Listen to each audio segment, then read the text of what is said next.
Hey you guys, welcome back to my channel. It's me, Ronisha, and I'm back with this look here. I'm not sure what I'm going to call it yet, but if you want to know how I got it, then keep on watching.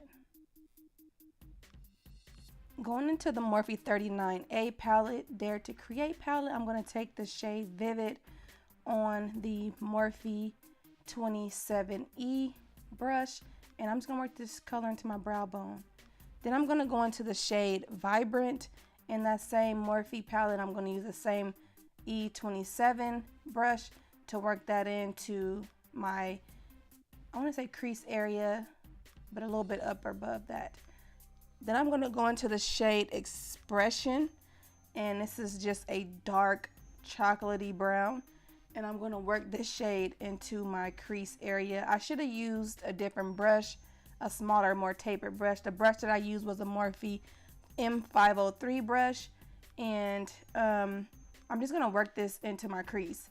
Then I'm gonna go back into that Vivid, the Vibrant shade with the Morphe 27, the E27 brush, and I'm gonna blend that out. Then I'm gonna go back into that Morphe M503 brush to make sure that brown is nice and dark.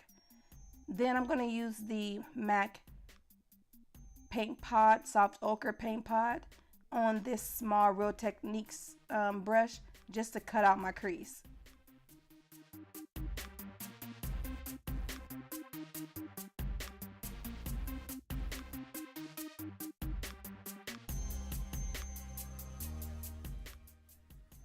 Once the crease was cut out, I blend out the edge of the crease with my finger as I do with the rest of my crease.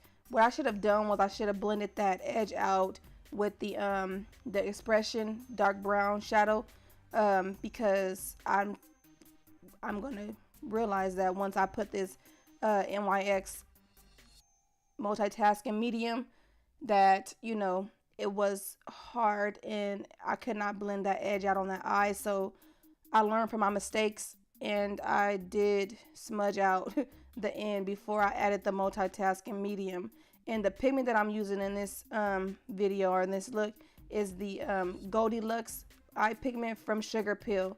I love this pigment. I used to always wear this pigment like almost every day.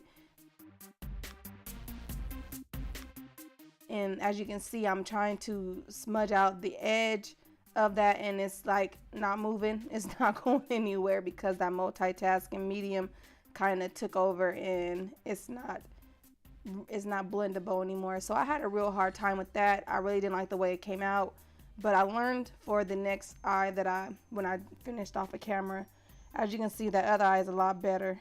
But for complexion, I'm going to take this Versali gold elixir, and I'm going to use this on my face. I've never used it before, so it's my first time using this and trying to see how it acts with my oily skin, and it wasn't too bad.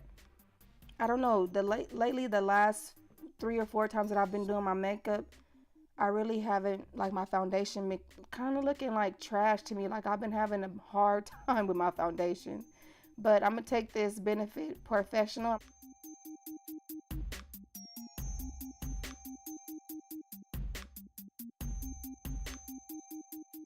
I'm going to color correct with the LA Girl Pro Concealer and Orange Corrector.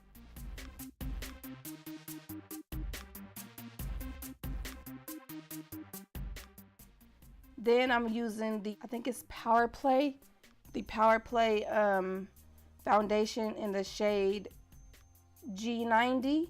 I just got a sample from Sephora because I really wanted to try. I didn't want to spend the 40 some odd dollars on the foundation, and I didn't like it.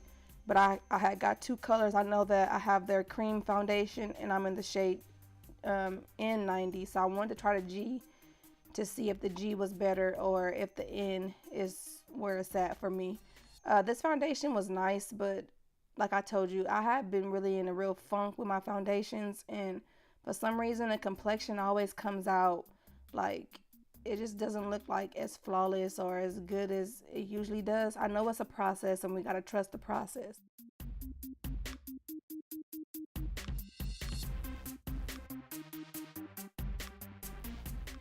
To conceal underneath my eyes, I use the MAC Pro Long Wear Concealer in the shade NC42.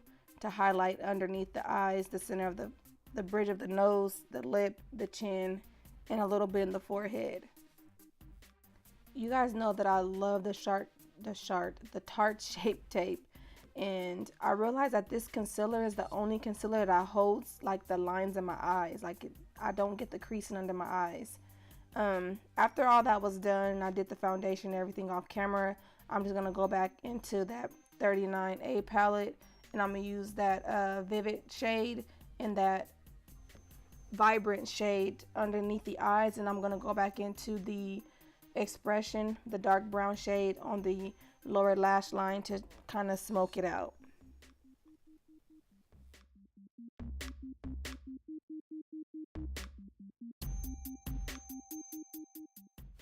Taking my matte NYX liquid liner, I'm just going to create a wing.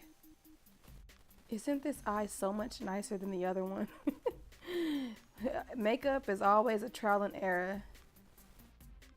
For highlight, I'm going to use the Cleopatra Kiss highlighting palette from Sleek Makeup, and I'm going to use those two. The first one is like a cream highlighter, and I'm going to use this as a base. I've never done this before, so I was really interested to see how it looks. I've heard that it makes it really intense. And then I used that gold like powder over top, and it was amazing. This is the final look. I hope you guys enjoyed this video. I hope you guys enjoyed this look. I mean, it's a pretty cool look, I guess. If you guys like this video, give me a thumbs up, a like, a comment, and subscribe to my channel. Don't forget to hit the bell next to the subscribe button so that you're notified whenever I upload next. Until next time, you guys.